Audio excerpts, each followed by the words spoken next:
எனது சகோதரனும் மான்சிங்கும் சந்தேரியில் ஏற்பட்ட புரட்சியை ஒடுக்கினார்கள் என்பதை சபையில் இருக்கும் பெரியோர்களுக்கு தெரியப்படுத்துவதில் நான் மகிழ்ச்சி அடைகிறேன். சுப்ஹானல்லாஹ், சுப்ஹானல்லாஹ். வாழ்த்துக்கள். மிர்சா ஹக்கீம் அவர்கள் யுத்தத்தில் தனது வீரத்தையும் துடிப்பையும் காண்பித்தார்.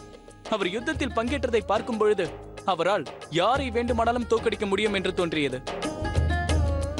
மான்சிங்கும் எதற்கும் சளைத்தவர் அல்ல. யுத்தத்தில் தனது உயிரை கூட பொருட்படுத்தாமல் தக்க தருணத்தில் எனது உயிரை காப்பாற்றினார்.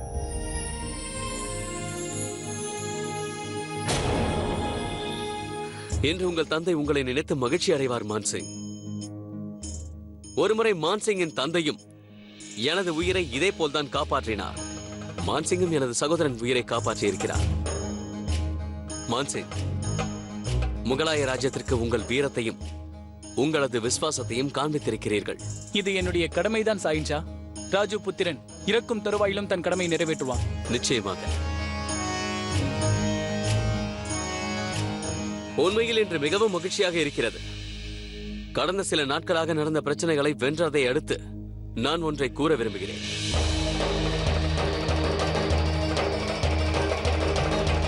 ருக்கையா பேகம் தைரியமாக பெனசிரை எதிர்த்து போராடி அவரை வீழ்த்தியதற்காக அவர்களுக்கு நான் சந்தேரியை பரிசாக வழங்குகிறேன். சுப்ஹானல்லாஹ், சுப்ஹானல்லாஹ். வாழ்த்துக்கள். வாழ்த்துக்கள் ருக்கையா பேகம்.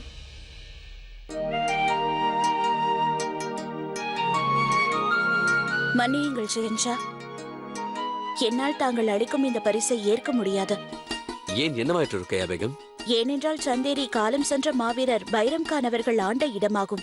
ஆகையால் சந்தேரியை அதற்கு உரியவர்களிடமே ஒப்படைக்க வேண்டும். எனது விண்ணப்பம் என்னவென்றால், சந்தேரியில் வசூலிக்கப்படும் வரி அனைத்தும் சலிமா பேகம் அவர்களுக்கும் கான்பாபாவின் வாரிசு ரஹீமிற்கும் செல்ல வேண்டும்.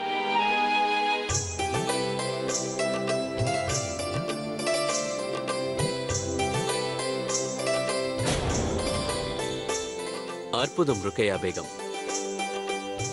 நீங்கள் மீண்டும் ஒருமுறை நியாயத்தின் பக்கம் தீர்ப்பளித்துள்ளீர்கள். மீண்டும் முக்கிய ராணி என்பதை நிரூபித்துள்ளீர்கள். ருக்கையா பேகத்தின் ஆலோசனையை கவனத்தில் எடுத்துக்கொண்டு நான் இந்த சொத்தை ரஹீமிற்கும் சலிமா பேகத்திற்கும் அளிக்கின்றேன். சுப்ஹானல்லாஹ், சுப்ஹானல்லாஹ். வாழ்த்துக்கள். மிக்க நன்றி ஷெஹன்ஷா. பிறகு ஜோதா பேகம், நான் உங்களுக்கு எதுவும் அளிக்க முடியாது. ஏனென்றால் உங்களிடம் ஒன்றை கேட்க வேண்டும்.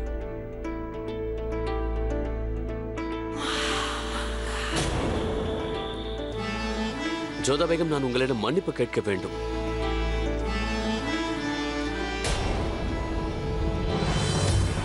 நீங்கள் பலமுறை கூறியும் நான் உங்கள் பேச்சை கேட்கவில்லை. என்னுடைய ஆணவத்தால் தான் உங்கள் உயிர் ஆபத்தில் சிக்கியது. அதோடு நான் உங்களிடம் கடினமாக நடந்து கொண்டேன்.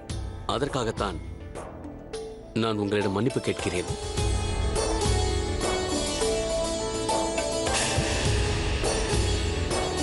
ஜோதா பேகம், நீங்கள் உங்கள் விசுவாசத்தையும் ஒரு ராஜபுத்திரியின் கடமையையும் நிறைவேற்றி இருக்கிறீர்கள்.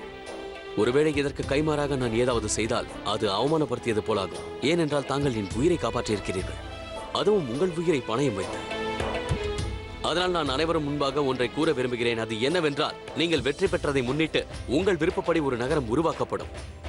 நீங்கள் மரணத்தை வென்றதற்கு சான்றாக அது இருக்கப் போகிறது. அதன் பெயர் ஃபதேபூர் சிக்ரி என்று அழைக்கப்படும்.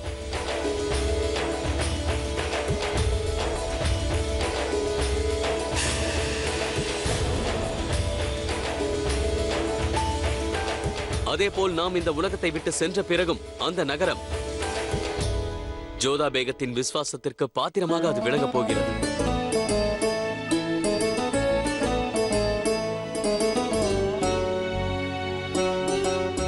நன்றிகள் ஷெஹன்ஷா. நீங்கள் உங்கள் பெரிய மனதை காட்டியிருக்கிறீர்கள். நீங்கள் அளித்த இந்த பரிசு என் உணர்வுகளோடு எப்பொழுதும் கலந்திருக்கும்.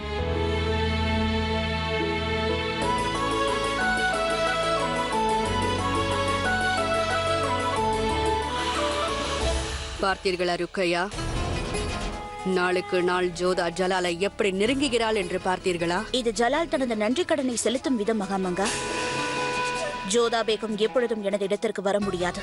மூடி கிடக்கும் உங்கள் அறிவு கண்கள் எப்பொழுது திறக்கும் என்று எனக்கு தெரியவில்லை பேகம் ருக்கையா. இன்னொரு விஷயம், நான் ஒன்றை வேண்டிக் கொண்டிருந்தேன். ஜோதா பேகம் உயிர் பிழைத்து நல்லபடியாக திரும்பி வந்தால் நான் பாத யாத்திரையாகவே நடந்து ख्वाजा ஜலீம் சிஷ்டி அவர்களை சந்திப்பேன் என்று. சென்ற முறை என் யாத்திரை பாதிலேயே நின்றுவிட்டது. ஏனென்றால் என் மீது பானங்களால் தாக்குதல் நடந்தது. நிறைவேறாத யாத்திரைகள் நிறைவேறாது என்று எப்போதும் பெரியவர்கள் கூறுவார்கள். ஆனால் இம்முறை அது நிறைவேறும். எனக்கு அதில் முழு நம்பிக்கை இருக்கின்றது.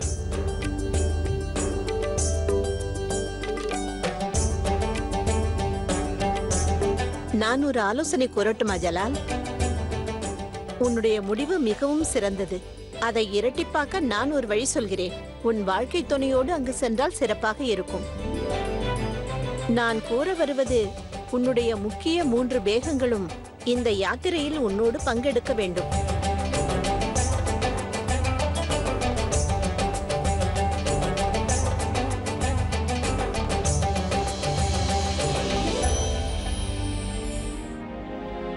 உங்கள் உக்கா காலியாகிவிட்டதே, தயாரிக்கவா?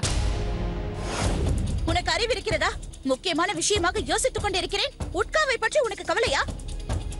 உங்களுக்காகத்தான் பேகம் சாஹிபா. உங்கள் தொண்டை கெட்டுவிடக் கூடாதே, அதற்காகத்தான். வாயை மூடு. இங்கே எனது பெருமை, முக்கியத்துவம் அனைத்தும் குறைந்து கொண்டே இருக்கிறது. ஆனால் உனக்கு எனது தொண்டையை பற்றி தான் கவலையா? அங்கே மகாராணி அவர்களுக்கு ஜோதா பேகம் முக்கியமாகிவிட்டாள். இங்கு உனக்கு இந்த உட்கா முக்கியமாகிவிட்டதா? மகாராணியாரின் கட்டளையை யார் மீற முடியும் சொல்லுங்க? தாங்களும் சென்று வாருங்கள். இதில் உங்கள் பெருமைக்கு என்ன இழுக்கு வந்துவிடும்? இல்லை, ஜோதா பேகத்தின் முக்கியத்துவம் எந்த அளவிலும் அதிகரிக்க கூடாது. செல்ல நினைப்பவர்கள் செல்லட்டும். ஆனால் அந்த கூட்டத்தோடு சேர்ந்து நான் செல்ல மாட்டேன்.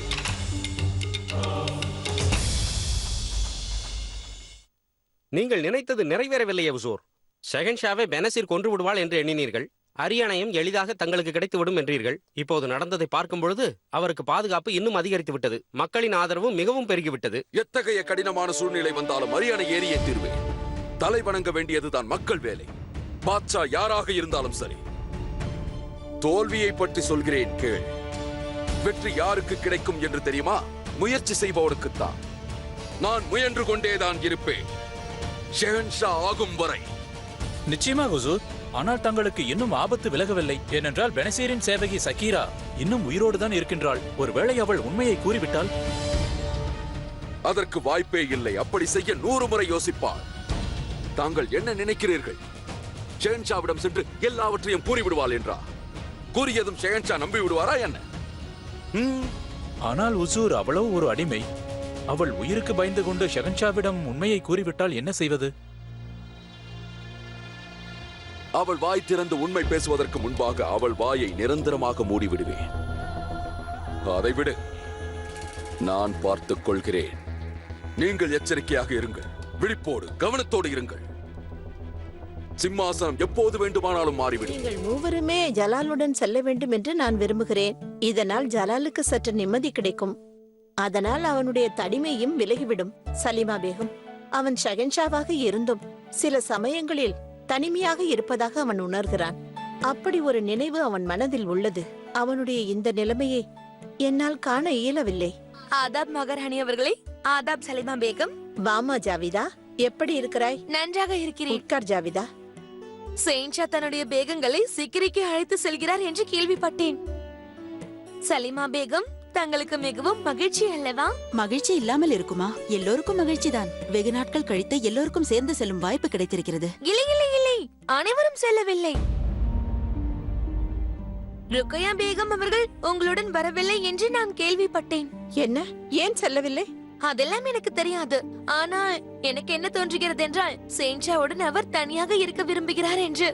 இல்லை என்றால் செல்ல விருப்பமில்லையோ என்னவோ. போகட்டும், நீங்கள் மகிழ்ச்சி அடையத்தான் வேண்டும் சலீமா பேகம். இதன் காரணமாக நீங்கள் ஷெஹன்ஷாவிடம் அதிக நேரம் இருப்பதற்கு வாய்ப்பு கிட்ட போகிறது. ருக்கையா பேகமே வராமல் இருக்கும்போது நான் ஏன் ஷெஹன்ஷாவிற்கும் ஜோதா பேகத்திற்கும் இடையூறாக இருக்க வேண்டும்? அவர்கள் இருவரும் ஒருவரோடு ஒருவர் தனிமையாக இருந்தால் அது நன்மையை பயக்கும். அட, என்னவாயிற்று சலீமா? உட்கார். வயிறு வலிக்கிறது அத்தை. என்னால் இதை தாங்க முடியவில்லை. நான் மருத்துவரிடமும் காண்பித்தேன். அவர் வயிறு நரம்புகள் பின்னிக் கொண்டிருப்பதாக கூறினார். இதற்கு முன்பும் இவ்வாறு நடந்திருக்கிறது அத்தை. ஒரு முறை இந்த வலி வந்துவிட்டால் பிறகு இது குறைவதற்கு 1 வாரம் ஆகும். நீ ஏன் இது என்னிடம் முன்பே கூறவில்லை? என்னவென்று கூறுவது அத்தை? எனக்கு செல்வதற்கு விருப்பமில்லை என்று நீங்கள் நினைத்துவிடக் கூடும் அல்லவா? ஷெஹன்ஷாவுடன் சிகிரிக்கு செல்ல விருப்பமில்லை என்று நீங்கள் நினைப்பீர்கள். உங்கள் கட்டளையை விட இந்த வலி ஒன்றும் எனக்கு முக்கியமில்லை அத்தை. நான் பொறுத்துக் கொள்கிறேன் அத்தை. வேண்டாம் சலிமா, நீ அவ்வாறு செல்ல வேண்டிய அவசியமில்லை. என் கட்டளையை விட உன் ஆரோக்கியம்தான் முக்கியம். நல்ல வேளையாக இப்பொழுது தெரிந்து கொண்டேன். இல்லை என்றால் உன்னை யாத்திரைக்கு அனுப்பி வைத்திருப்பேன். யா அல்லாஹ், அந்த பெனசிரிக்கு வந்ததிலிருந்து இப்படித்தான் அரண்மனையில் அனைவருக்கும் ஆரோக்கியம் இல்லாமல் போகிறது.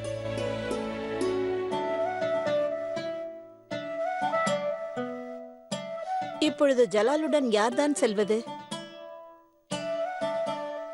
ஜலாலும் ஜோதாவும் 2 துருவங்கள் என்று அனைவருக்கும் தெரியுமே. அதை சரி செய்யதான் இந்த பயணம் மிகவும் உதவிகரமாக இருக்கும் என்பது எனது எண்ணம். அவர்கள் இருவரும் தனியாக சென்று வந்தால்தான் அவர்களது உறவு மேலும் பலப்படும். இந்த பயணம் அவர்களின் பிரச்சனைகள் தீர ஒரு வாய்ப்பாக இருக்கட்டும். நான் செல்கிறேன் மகாராணி அவர்களே. நான் பாயாசம் செய்ய வேண்டும். குதா ஹாஃபிஸ், குதா ஹாஃபிஸ். பரவாயில்லை, ஜலாலுடன் செல்லாமல் இருப்பதற்கு நன்றாக திட்டம் தீட்டியுள்ளாய். உங்களின் அனுபவத்தின் முன் என் நாடகம் தெரிந்துவிடும் என்று நான் நினைத்துக் கொண்டுதான் இருந்தேன். அவ்வாறு பொய் உரைத்ததற்கு நான் தங்களிடம் மன்னிப்பு கேட்டுக்கொள்கிறேன் அத்தை. அத்தை, அவர்கள் இருவருக்கிடையில் அந்யோன்யம் ஏற்பட வேண்டுமென்றால் அவர்கள் தனியாக சென்று வருவதுதான் நல்லது என்று நான் நினைக்கிறேன் அத்தை. இடையூறுக்கு மன்னிக்க வேண்டும் ஷெஹன்ஷா. இந்த சூழ்நிலைகளில் நீங்கள் யாத்திரைக்கு புறப்படுவது நல்லதல்ல. அபு மாலியிடமிருந்து வரும் ஆபத்து இன்னும் நீங்கவில்லை. அவன் ரகசிய தாக்குதல் நடத்தினாலும் நடத்தலாம். அது மட்டுமல்ல, சாந்தேரியின் புரட்சியாளர்கள் தோற்றதால் பழி வாங்குவதற்காக உங்கள் மீது தாக்குதல் நடத்தலாம். அதோடு மேவாடிலிருந்தும் நல்ல செய்தி வரவில்லை. ராணா உதய் சிங் அவருடைய புதல்வனும் தங்களுடைய படைபலத்தை வளர்த்துக் கொண்டிருக்கிறார்கள். அட்கா அவர்கள் கூறுவது மிகவும் சரிதான் அண்ணா. தற்சமயத்தில் நீங்கள் யாத்திரை மேற்கொள்வது தங்களுக்கும் நம் ராஜ்யத்திற்கும் நல்லதல்ல. ஆம் சயின்ஷா, பிரதாப்பின் யுத்த யூகம் எப்பொழுது எந்த ஆபத்தை வேண்டுமானாலும் விளைவிக்கும். மான்சிங் சரியாக கூறுகிறார் ஷெஹன்ஷா. உங்கள் பாதுகாப்பை விட எங்களுக்கு எதுவும் அவசியமில்லை.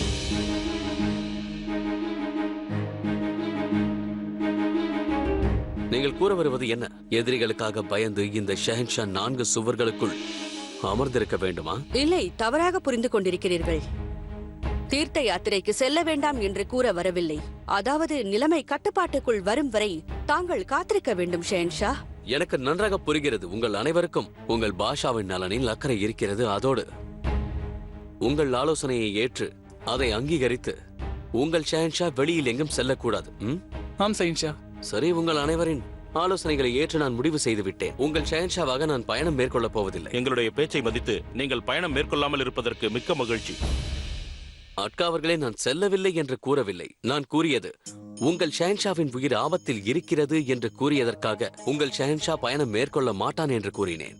ஆனால் ஒரு சாமானியனாக நான் பயணம் மேற்கொள்வதில் எந்த ஒரு பிரச்சனையும் இல்லையே. மீண்டும் பழைய கதைக்கே வந்து விட்டீர்களா? தங்கள் மீதுள்ள அக்கறையால் தான் நாங்கள். உங்கள் அக்கறை எனக்கு புரிகிறது. அதனால் தான் ஒரு சாமானியனாக வேடமணிந்து நான் செல்ல விரும்புகிறேன். அப்படி மாறு வேடத்தில் சென்றால் மக்களின் கஷ்ட நஷ்டங்களையும் புரிந்து கொள்ளலாம் அல்லவா? சரி உசூர், இதுதான் தங்களுடைய விருப்பம் என்றால் நாங்களும் உங்களோடு வருவோம். அட்கா அவர்களே, எனது வீரத்தின் மீது உங்களுக்கு சந்தேகம் வந்துவிட்டதா? நான் சாமானியனைப் போல வேடம் அணிந்து மக்கள் மத்தியில் செல்வது இது ஒன்று முதல் முறை அல்லவே. நான் ஆமீரின் சிறைச்சாலைக்குள் சென்று காற்றைப் போல வெளியே வந்தவன். தாங்கள் கவலைப்படாதீர்கள், ஒன்றும் ஆகாது. இன்னொரு முக்கியமான விஷயம், நான் இல்லாத இந்த பொழுதில் நீங்கள் மிர்சா, மான்சிங் மற்றும் பெரியம்மா ராஜ்ய விவகாரங்களை மிகவும் கவனமாக பார்த்துக் கொள்ள வேண்டும். சிரம் தாழ்த்தி தங்களுடைய கட்டளை ஏற்கிறேன் உசூர். நீங்களும் என்னுடைய நிபந்தனையை ஏற்க வேண்டும். சிப்பாய்கள் வேடமணிந்து தங்களுடைய பாதுகாப்பிற்காக வருவார்கள். இடையூறு செய்வதாக நினைத்தாலும் பரவாயில்லை. என்னுடைய இந்த ஏற்பாடுகளை நீங்கள் ஏற்றுத்தான் ஆக வேண்டும். சரி, தங்கள் பேச்சை நான் எப்படி தட்ட முடியும் அட்கா அவர்களே? தங்களின் பயணத்திற்கான ஏற்பாடுகளை கவனிக்கிறேன். எனக்கு விடையளியுங்கள். நன்றி அட்கா அவர்களே. சிறைச்சாலைக்குள் சென்று காற்றைப் போல வெளியே வந்தவன். தாங்கள் கவலைப்படாதீர்கள், ஒன்றும் ஆகாது. இன்னொரு முக்கியமான விஷயம், நான் இல்லாத இந்த பொழுதில் நீங்கள் மிர்சா, மான்சிங் மற்றும் பெரியம்மா ராஜ்ய விவகாரங்களை மிகவும் கவனமாக பார்த்துக் கொள்ள வேண்டும். சிரம் தாழ்த்தி தங்களுடைய கட்டளை ஏற்கிறேன் உசூர். நீங்களும் என்னுடைய நிபந்தனையை ஏற்க வேண்டும். சிப்பாய்கள் வேடமணிந்து தங்களுடைய பாதுகாப்பிற்காக வருவார்கள். இடையூறு செய்வதாக நினைத்தாலும் பரவாயில்லை. என்னுடைய இந்த ஏற்பாடுகளை நீங்கள் ஏற்றுத்தான் ஆக வேண்டும். சரி, தங்கள் பேச்சை நான் எப்படி தட்ட முடியும் அட்கா அவர்களே? தங்களின் பயணத்திற்கான ஏற்பாடுகளை கவனிக்கிறேன். எனக்கு விடையளியுங்கள். நன்றி அட்கா அவர்களே. மோத்தி, சந்திரன் எவ்வளவு அழகாக இருக்கிறது. அங்கே பார், எவ்வளவு அமைதியாக இருக்கிறது. அதனுடைய அழகு நேற்றோ இன்றோ வந்ததல்ல, எப்பொழுதிலிருந்தோ இருக்கிறது. நீதான் மாறி இருக்கின்றாய். உன்னுடைய முகம்தான் பிரகாசமாக மாறி இருக்கிறது. என்ன காரணம்? மிகவும் மகிழ்ச்சியாக இருக்கிறாய். வாயை மூடு. வர வர உன் வாய் நீண்டு விட்டது. ஷஹன்ஷா ஜலாலுதீன் முகமது வருகிறார். வணக்கம் ஷெஹன்ஷா. இன்னும் சற்று நேரத்தில் நாம் புறப்பட வேண்டும். இதை கூறுவதற்காகத்தான் நான் இங்கே வந்தேன். அது மட்டுமல்ல, இப்போது நான் கூறப்போவதை கேட்டு தங்களுக்கு மகிழ்ச்சியாக இருக்கும் என்று நான் நம்புகிறேன். இப்பயணத்தை ஷெஹன்ஷாவாக அல்ல, ஒரு சாமானியனாக தொடங்கப் போகிறேன். இதை பாருங்கள். இந்த யாத்திரையில் நாம் அணியப் போகும் உடைகள் இவைதான். அப்படி என்றால் நாம் உடனே இந்த யாத்திரைக்கு புறப்பட வேண்டும் ஷெஹன்ஷா. உங்களின் இந்த ஆர்வத்திற்கு காரணம் என்னவென்று தெரிந்து கொள்ளலாமா? அது அனைத்து பேகங்களும் வருகிறார்கள் என்று அத்தை அவர்கள் கூறினார். அது நன்றாக இருக்கும், அதனால் தான். தாய் கூறியது உண்மைதான் ஜோதா பேகம். ஆனால் ருக்கையா பேகமும் சலிமா பேகமும் இப்போது நம்மோடு வரவில்லை. அது மட்டுமில்லை, தாங்களும் இன்னும் முழுமையாக குணமடையவில்லை என்று தோன்றுகிறது. எனக்கு என்ன தோன்றுகிறது என்றால், இந்த பயணம் உங்கள் உடல்நிலையை பாதித்து விடலாம். உங்களுக்கு ஏதாவது நடந்துவிட்டால் நான் என்னை மன்னித்துக் கொள்ள மாட்டேன். உங்கள் ஆரோக்கியத்தோடு விளையாடுவதில் எனக்கு சிறிதும் விருப்பமில்லை. ஷெஹன்ஷா, நாம் செல்வது உல்லாச பயணம் அல்ல, இறைவனை தரிசிக்க செல்கிறோம். அந்த இறைவனை நம்மை வர சொல்லி இருக்கிறார் என்றால் நம்மை பாதுகாப்பதும் அவருடைய வேலைதானே. சற்று நான் கூறுவதை கேளுங்கள் ஜோதா பேகம். நீங்கள் வேண்டாம். ஷெஹன்ஷா, நீங்கள் வேண்டிக் கொண்டது என்னுடைய நலனுக்காக, அதனால் நான் வந்தே ஆக வேண்டும். எதற்காக இந்த பிடிவாதம்? செல்ல வேண்டும் என்று நினைத்தால் நீங்கள் சென்றுதான் ஆக வேண்டுமா? நீங்கள் தனியாக செல்ல வேண்டும் என்று பிடிவாதம் பிடிக்கிறீர்கள் என்று கூறலாம் அல்லவா? உங்கள் ஆரோக்கியத்தினால் தான் நான் இப்படி கூறுகிறேன். அது மட்டுமல்ல, என்னோட வேறு யாரும் வரவில்லை. யாரும் வரவில்லையா? அப்படி என்றால் நான் வந்தே ஆக வேண்டும். உங்களை பார்த்துக்கொள்ள யாராவது வேண்டும் அல்லவா?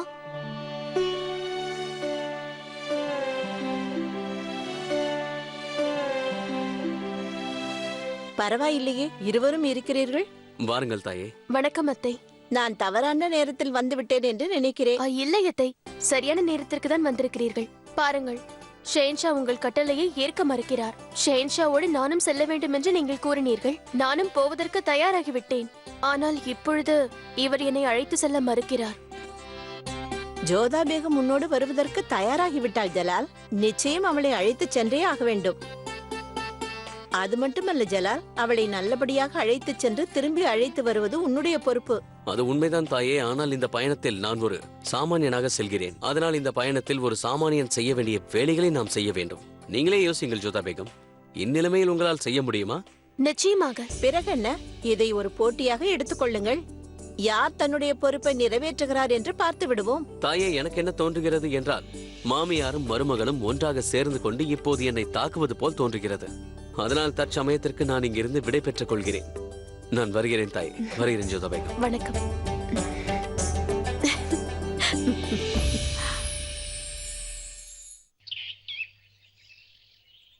பேகம் ருக்கை, பேகம் ருக்கையா, பேகம் ருக்கையா, பேகம் ருக்கையா.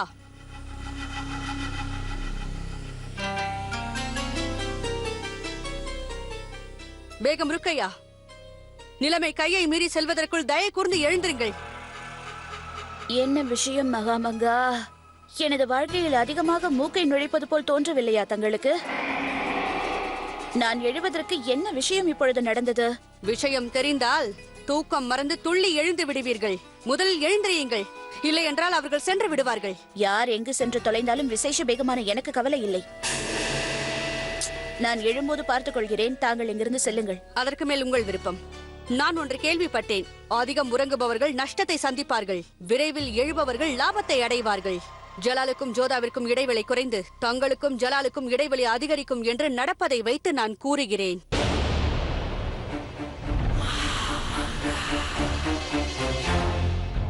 என்ன?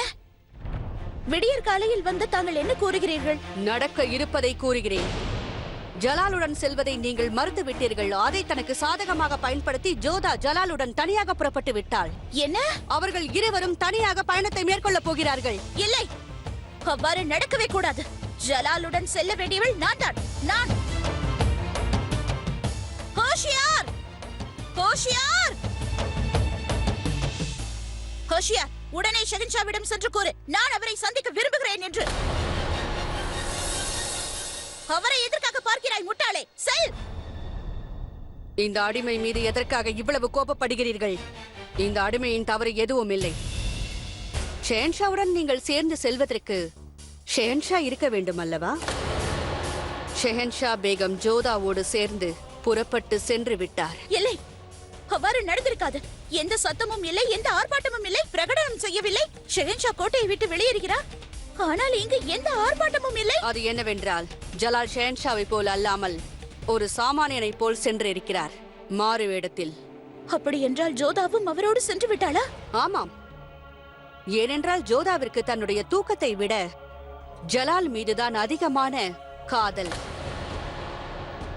நான் என்ன யோசிக்கிறேன் என்றால், இருவரும் எந்த அளவிற்கு நெருங்குவார்களோ என்று பயமாக இருக்கிறது. நீண்ட பயணத்தின் போது யாத்ரீகர்களின் தூரம் குறைந்துவிடும் என்று கேள்விப்பட்டிருக்கிறேன். அதான் பயமாக இருக்கிறது. இது நான் கேள்விப்பட்டது. கேள்விப்படாதது என்னென்ன நடக்கப் போகிறதோ. எனக்கு இப்போது விடை தாருங்கள் ருக்கையா. குதாஃபிஸ்.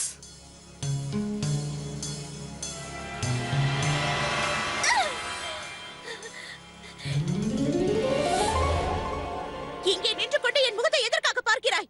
செல் இங்கிருந்து!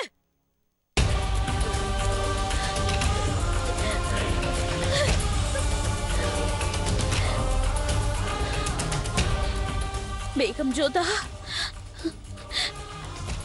இது உனக்கு நல்லதல்ல.